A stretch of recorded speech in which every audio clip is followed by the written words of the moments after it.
Здравейте! Днес ще споделя как да изграждаме истински връзки с хора, включително с жени, на базата на уважение, доброта и разбиране. Забравете манипулативните техники. Фокусирайте се върху истинската автентична връзка. Първо, личностно развитие. Увереността е ключова. Работете върху самочувствието си, като развивате интересите, хобитата и целите си. Когато сте уверени, хората естествено се привличат към вас. Грижете се за външния си вид.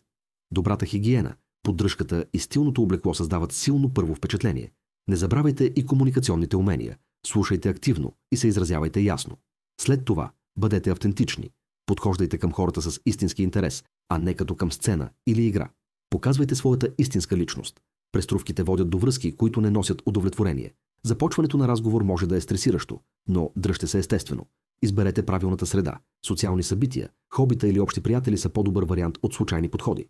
Бъдете учтиви. Започнете с приятелско, здрасти или коментар, свързан с контекста. Показвайте интерес, като задавате въпроси, които водят до разговор и разкриват нейния начин на мислене и опит. Уважавайте границите.